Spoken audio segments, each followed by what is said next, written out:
This is Ingraham Angle from Washington tonight. Smears from the thought police. That is the focus of tonight's angle. Now, just as we expected, almost within minutes of the horrific and terrifying attack on Paul Pelosi, Democrats saw a political opportunity.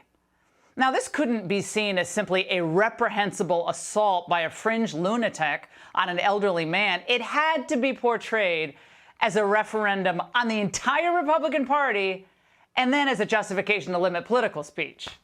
We address these in reverse order. The reality is this was an individual who was radicalized. He was radicalized to commit an act of political violence. And we have to ask, why was he radicalized? Why are we in American democracy feeding these outlandish conspiracy theories? Why are they festering on social media? And we all need to take accountability. The social media companies, the role of some of the media, and certainly elected officials and people in the Republican Party who have been fueling some of these conspiracies. Oh, Ro. These types of baseless, defamatory statements, they were echoed all weekend long. Now, notice the would-be speech police, they never name names because they can't. Now, which Republican official or candidate has ever condoned or in any way encouraged any type of violent assault? Can you start naming them? I can't. And by the way, I don't recall liberals pushing for accountability when a Bernie Sanders supporter shot up a congressional baseball game. And if heated, angry rhetoric is actionable, where were the Democrats after these comments? I want to tell you, Gorsuch, I want to tell you, Kavanaugh, you have released the whirlwind, and you will pay the price.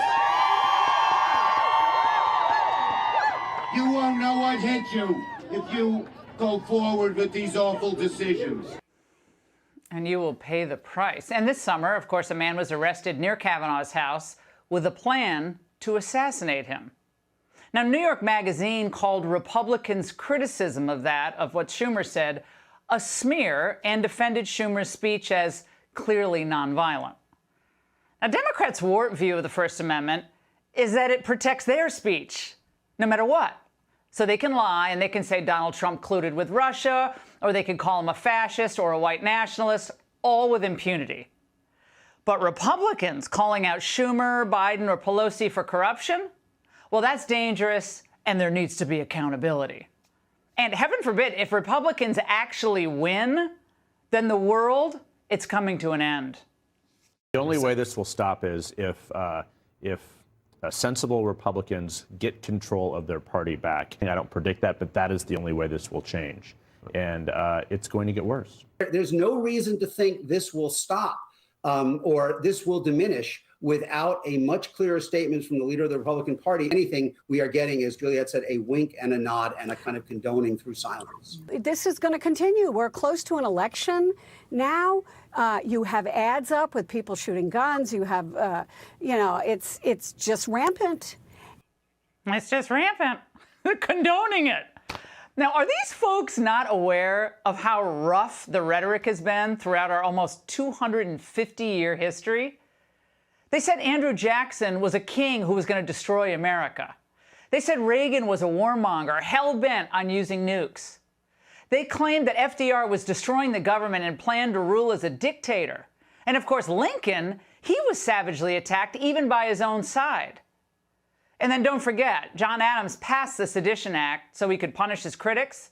And then the Federalist Party was eventually destroyed. So my question tonight is, do the Democrats want to imitate that disaster? Because they're on their way. But never-Trumpers apparently aren't interested in history.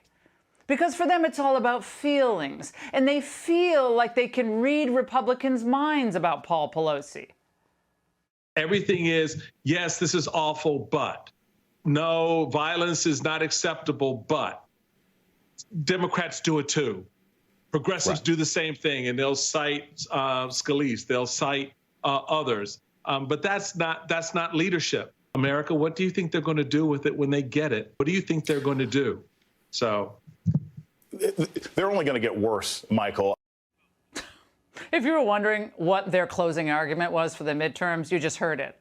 It's only going to get worse. Worse than what? Biden's leadership? where real median incomes have been declining since the beginning of the year, or where we're approaching winter with potential for crippling shortages for diesel fuel and heating oil, or maybe worse than the rampant crime that's plaguing cities from Oregon all the way to Pennsylvania. Of course, those aren't problems. But Americans are smarter than this, aren't they?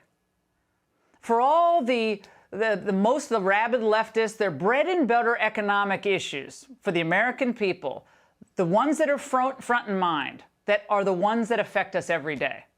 And most of us are sick and tired of paying through the nose when just a few years ago life was affordable and real incomes were actually rising. According to the latest ABC News Washington Post poll, among all voters, the economy was the top issue, with 84% saying it was highly important. This was closely followed by education and schools, with 77% calling those highly important, then inflation and crime, with 69%. High-paid campaign strategists, though, convinced Democrats that with the country on the brink of recession, flooding the airwaves with ads about abortion and January 6th, that was key to victory. No wonder the Democrats got played by the Saudis. They're that stupid. Now, trend lines in Wisconsin, in Arizona, Georgia, even Washington State and New Mexico show key races that the Democrats thought they had in the bag 2 months ago are either deadlocked or conservatives have the momentum now. In fact, the Democrats' deflect and distract strategy was such a loser that they're now having to drop boatloads of cash in New York to try to save Kathy Hochul. Of course, they can't admit the real reason that they're scrambling, right? It's their own stupid decision to hand the keys to the party to the far left.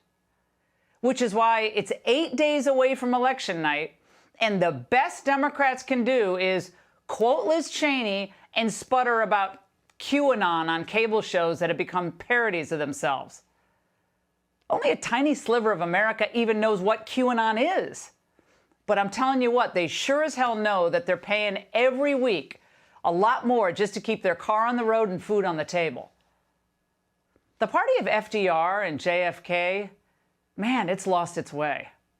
They're stuck in a delusional time warp, hating on Trump and muttering about Charlottesville. And now they're adding the Pelosi attack to their reasons that you should keep them in office? Now, how twisted and sick is that? But it's become their stock and trade. And it's a heck of a lot easier than confronting the truth. That Americans are tired of games and they want results. 1 in 3 want the economy fixed. They want that to be the top priority. And on both the economy and gas prices, 36% of Americans trust Republicans more than Democrats. That is 12 and 14 points higher than the percentage of people who trust the Democrats on those issues.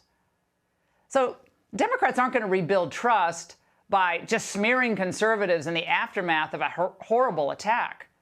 And they're not going to win next week or in 2024 if they spend all their time trying to silence their opposition.